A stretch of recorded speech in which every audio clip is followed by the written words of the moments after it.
menjadikan kita satu mensyukuri nikmat kemerdekaan, yang kedua selalu menampilkan nasionalisme dalam setiap keadaan, cinta tanah air, cinta bangsa, dan yang paling penting mewujudkan karya nyata. Ya, jangan sampai bangga tapi nggak bisa membuat sesuatu yang memakmurkan negeri. Gimana? Ada berita apa? Biasa suka bawa berita. Betul, Ustaz. Ini seperti bisa di media sosial itu sekarang lagi rame-ramenya, Ustaz, lagi rame. Kenapa mantau media sosial terus? Kenapa ngaji Quran aja? Soalnya beritanya seliweran, Ustaz, di berita-berita juga suka ada di portal-portal berita. kita. Baca yang seliweran mendingan kan baca yang jelas-jelas, Quran, hadis, ya. Bukan panduan kehidupan. Jangan terlalu banyak interaksi begitu ya. Betul, Ustaz. Ya. Kenapa? Ada masalah apa? Ini apa namanya, rame lagi diperbincangkan itu yang di medsos itu ramai soal dukun, dukun yang bahkan yang menggunakan ayat-ayat Al-Quran, Ustaz, seperti itu. Ada yang begitu. Iya, ternyata kan begitu ya. Betul. Zaman Nabi dituduh dukun, sekarang dukunnya pakai Quran. Iya. Pertama, jadi hukum berkonsultasi, meminta sesuatu, membenarkan dunia perdukunan atau apa yang dikatakan dukun sendiri, itu ancamannya tinggi dari Nabi SAW. Berbahaya itu, ya. Jadi ada salah satu hadis yang diriwayatkan oleh sahabat Abdullah bin Mas'ud radhiyallahu ta'ala anhu, beliau menyampaikan, qala Nabi sallallahu alaihi wasallam, Nabi sallallahu alaihi wasallam pernah bersabda, "Wa bima ma'na wa kama qala Rasulullah sallallahu alaihi wasallam, man ata arrafan aw sahiran aw kahinan fasa'alahu." Siapa yang datang, kata Nabi sallallahu alaihi wasallam, kepada arrafan. Arrafan itu orang sebut sekarang kayak orang pintar, gitu kan. Nah, paranormal lah ya. Nah, macam-macam lah selalu dibahasakan yang bagus-bagus ya. Padahal juga jadi masalah. Kenapa disebut orang pintar? Karena yang datang bodoh gitu. Iya juga betul. Kenapa disebut orang pintar? Karena yang datang bodoh. Kalau nggak bodoh kan nggak datang ke situ. Tapi intinya begitulah gitu, penerawang dan sebagainya. Nah, kemudian yang kedua sahiran, tukang sihir, magic dan sebagainya yang memang ditujukan untuk sihir, santet dan semisalnya. Lalu yang ketiga kahinan, dukun. Jadi ada satu kayak paranormal, kekinian itu ya bahasanya. Kemudian yang kedua tukang sihir, yang ketiga adalah dukun. Fasadahu, lalu meminta sesuatu, konsultasi kah, minta untuk jasa tertentu kah, penerawangan, minta jimat, minta ini, minta itu, atau minta jasa untuk menyakiti seseorang dengan sihir, ya, minta jimat pada dukun tertentu misalnya dengan sesuatu. Kemudian ini yang jadi persoalan, ya, fayusaddiquhu bima yaqul. Kemudian dia membenarkan, meyakini apa yang disampaikan oleh dukun itu, ya, atau tukang sihir itu, atau paranormal itu. Apa kata Nabi sallallahu alaihi wasallam? Nah, ini yang paling berbahaya. Itu diancam langsung dengan kalimat Nabi, faqad kafara bima unzila ala Muhammadin sallallahu alaihi wasallam. Maka pada saat orang itu datang ke dukun, ke tukang sihir, ke paranormal dan membenarkan apa yang disampaikan oleh orang-orang itu, maka dia telah mengingkari, telah kufur terhadap segala yang diturunkan kepada Nabi Muhammad sallallahu alaihi wasallam. Ya. Nah, itu di antara uslub, ya, atau cara menyampaikan informasi yang menunjukkan kecaman yang sangat tinggi, bahkan nanti menunjukkan kepada kekufuran terhadap nilai-nilai syariat yang paling pokok, yaitu akidah. Itu berbahaya. Itu berbahaya. Kata Nabi sendiri itu telah kufur dengan syariat Nabi. Karena itu anjurannya adalah segera bertaubat, ya. Jadi jangan sampai melibatkan diri pada yang seperti itu.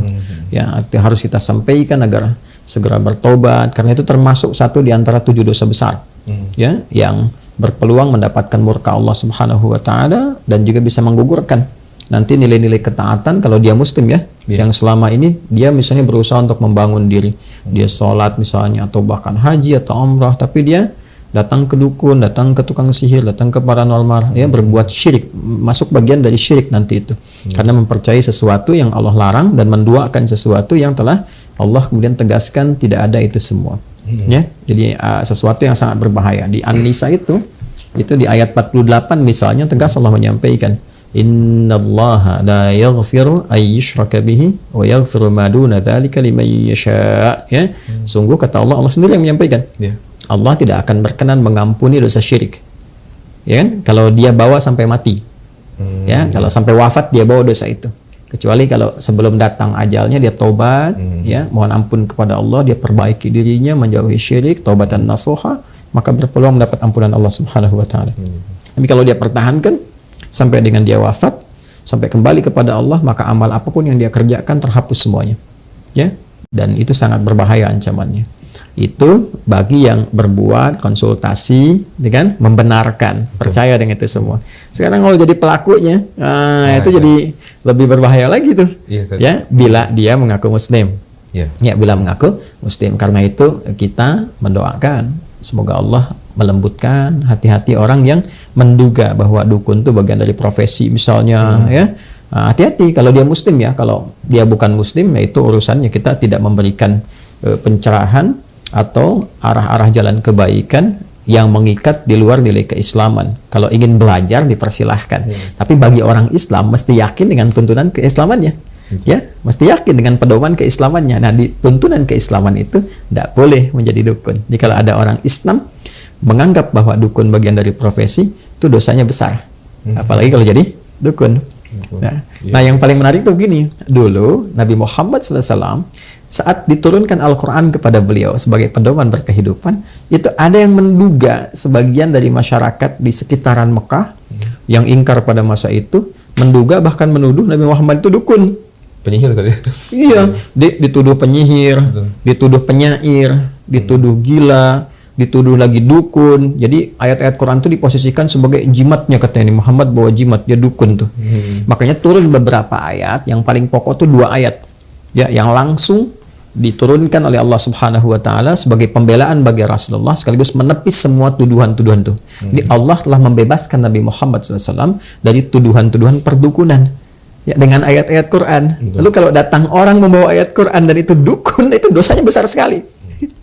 Nabi Muhammad dituduh dukun, Qurannya sebagai jimat, dibebaskan oleh Allah tuduhan itu. Lantas datang orang belakangan, ya, mengaku dukun, membawa ayat Quran sebagai jimat, itu dosanya besar. Kebayang nggak cara berpikirnya? Nah, di surat apa kira-kira? Di surat Al-Haqqah. Ya, surat Al-Haqqah ayat 42. Wa ma huwa biqauli kahin qalilan ma tadhakkarun. Kata Allah, dan Quran itu bukanlah jimatnya para dukun. Ya, Quran bukan perkataan dukun, apalagi digunakan misalnya ya untuk magic tertentu atau ini dan itu dan sebagainya yang dipahami sebagai bagian dari perdukunan, itu nggak boleh. Qalilan ma tadhakkarun. Orang-orang yang berpraktek seperti itu, kata Quran, itu nggak pernah zikir tuh orangnya. Ya, qalilan itu kalau pakai ma, itu kesannya nggak pernah. Ya, kayak orang Arab bilang begini misalnya, qallama ta'tina atau qallama tazuruna. Kayaknya kamu qallama itu kan diartikan sedikit ya, dikit sekali datangnya gitu kan, dikit sekali ngunjungin saya ke sini. Nah, itu terjemahan bebasnya. Tapi secara balaghah kata qallama ta'tina itu atau qalilan ma itu menunjukkan nggak pernah. Jadi kalau seseorang sudah berbuat maksiat, itu pasti implikasi terbesarnya kesolehannya akan menurun. Ya, karena salah itu lawannya soleh. Jadi kalau solehnya naik, salahnya turun. Kalau salahnya naik, solehnya turun. Ya, makanya orang-orang munafik itu sedikit zikirnya.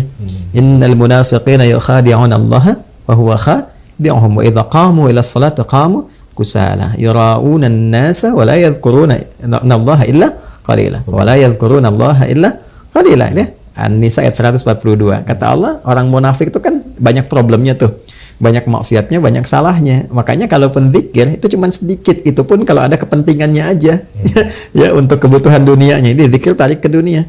Nah, para dukun itu disebut oleh Quran qalilan ma tadhakkarun, hampir nggak pernah zikir. Apa di antara zikir itu? Quran, gitu kan? Itu disebut dengan zikir. Inna nahnu nazzalna dzikra.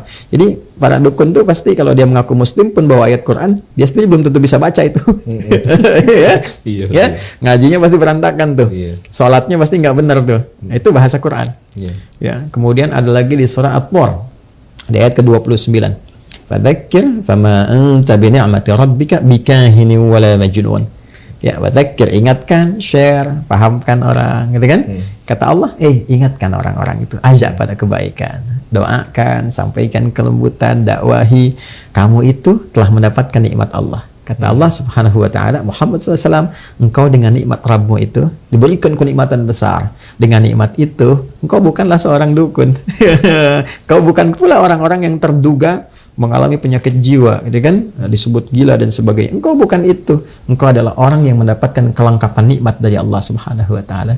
Jadi artinya hal-hal yang berdekatan dengan dukunisme, ya, paranormalisme, sihirisme dan sebagainya, itu menjauhkan seseorang dari nikmat Allah Subhanahu wa taala. Dan kenikmatan terbesar itu ketika seorang hamba tersambung dengan Allah lewat zikir. Paham nggak? Ngerti ya? Jadi yang begitu satu diabaikan. Sekalipun seseorang dia mengenakan misalnya perangkat-perangkat keagamaan, keislaman dan sebagainya, tapi membawa risalah-risalah, informasi, ajaran-ajaran yang bertentangan dengan nilai keislaman, jauhi. Yang kedua, doakan, karena dia pun selama hidup masih punya hak untuk menjadi soleh.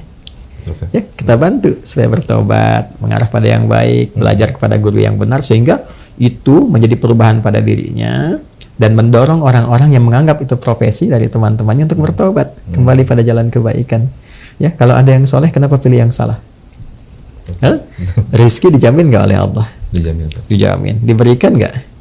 Diberikan. Terus yang menjaga kita siapa? Allah. Yang merawat kita siapa? Allah. Allah memberi jalan yang baik tidak? Kalau ada jalan yang baik, kenapa memilih yang buruk? Betul. Paham ya? Iya, paham. Alhamdulillah. Cukup? Sangat cukup, Ustaz. Sangat cukup. Baik ya. Lebih dari Saya cukup. teruskan dulu ya. Siap, Ustaz. Syukur, Ustaz. Terima kasih. Baik. Assalamualaikum. Waalaikumsalam.